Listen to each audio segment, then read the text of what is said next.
Bonjour à toutes, bonjour à tous. Donc je vais vous parler de l'Euro 2016. Donc l'Euro 2016, ça va commencer bientôt là. Et donc je vais vous parler pas des 24 équipes parce que ça va être très long, mais je vais vous parler du maximum d'équipes possibles. Donc chaque année il y a les favoris, les outsiders et les équipes plus ententes. Bon, depuis quelques années on a vu qu'il n'y avait pas vraiment de favoris dans le football, que les nations, on fait du moins en nation, parce que les nations sont vraiment à peu près tous du même niveau, que c'est compliqué de réunir beaucoup de stars dans une même nation, que ce soit défensivement, offensivement, au milieu et dans les buts. Donc il y a des équipes qui s'en sortent quand même pas trop mal. Donc moi je pense que dans les favoris il y a la Belgique, qui depuis quelques années domine rien du tout, mais dans les matchs on les voit plus en plus élevés. Ils ont, à partir de 2012, ils ont fait des éliminatoires de la Coupe du Monde où ils ont perdu, il me semble, aucun match. Là ils ont fait un super éliminatoire pour l'Euro 2016 et clairement ils font partie des favoris. On a vu qu'il y a un an ils nous ont mis 3-1, nous ont mis une belle correction et que va falloir, si on tombe contre eux, va falloir qu'on se réveille parce que ils sont prêts, eux ils sont là et eux ils ont des très bons joueurs. Ils ont beaucoup de joueurs qui jouent dans le championnat anglais, dans d'autres championnats, mais ils ont beaucoup de joueurs, de bons joueurs, comme on a vu De Bruyne qui peut être un leader de l'équipe, peut-être aussi un peu Eden Hazard, mais je pense que De Bruyne cette année était au-dessus d'Eden Hazard.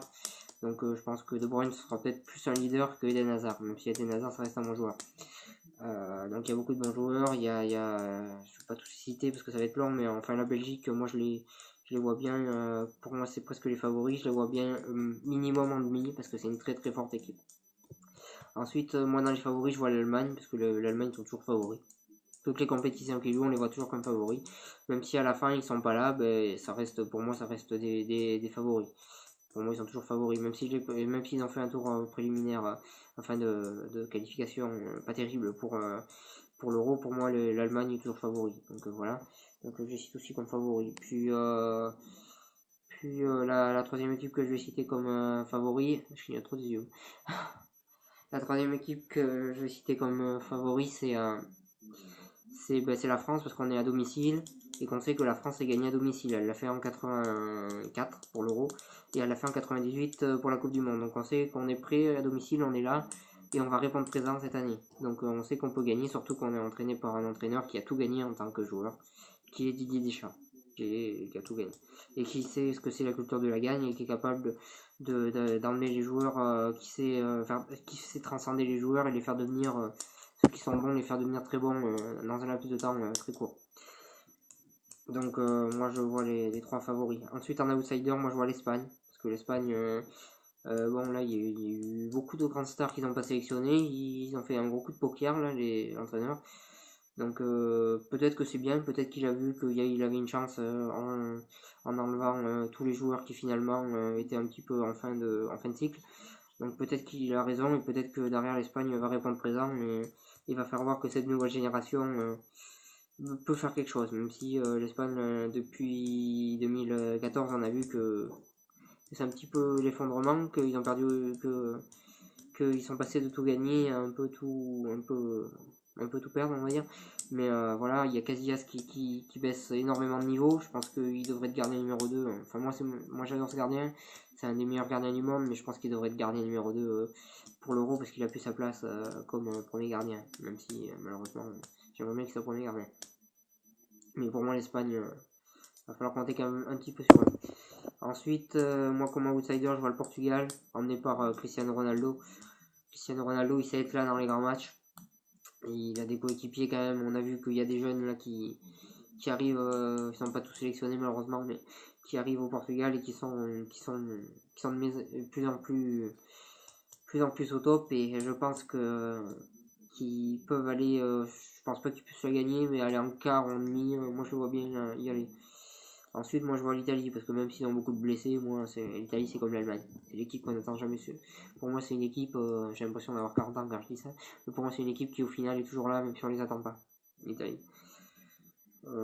Puis voilà pour les outsiders. Après, il va falloir faire attention à une équipe comme l'Autriche qui, aux éliminatoires, a pas perdu beaucoup de matchs. Une équipe comme la Pologne qui est emmenée par Lewandowski qui qui est un grand joueur, Lewandowski, un grand attaquant, un des meilleurs à l'heure actuelle.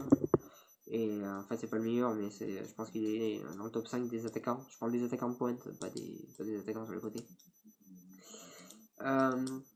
Mais c'est un très très bon joueur. Et je pense qu'il peut emmener son équipe. Je ne le vois pas plus loin que l'ennemi, mais je peux me tromper. Après, il y a des équipes qui n'avaient pas été à l'Euro depuis longtemps, comme la Hongrie. C'est un plaisir de les revoir parce que c'est des pays de football. Il y a d'autres pays que voilà. Mais la Hongrie, c'est un pays de football. Moi, je connais des gens qui sont hongrois qui me disent ouais, c'est dommage, j'ai jamais connu la période où la Hongrie avait été en finale de la Coupe du Monde et tout ça, mais j'adore, j'ai des origines et je les oublie pas et j'adore la Hongrie et je suis content de les revoir. Et c'est vrai que c'est vraiment des fans de foot, les Hongrois, donc je suis content de les voir à la Coupe à l'Euro. Surtout que ça faisait longtemps qu'on les avait pas vus dans une compétition officielle. Après, après, il y a d'autres équipes, on verra ce qu'ils feront. Mais il y a l'Angleterre aussi qui a des très bons jeunes cette année. Moi, je ne vois pas l'Angleterre gagner, franchement. Mais je le vois pourquoi pas en demi-finale aussi. Je vois un peu toutes les équipes en demi-finale en fait. Mais c'est vrai qu'il y a beaucoup d'équipes qui peuvent y aller. Il y a 24 équipes.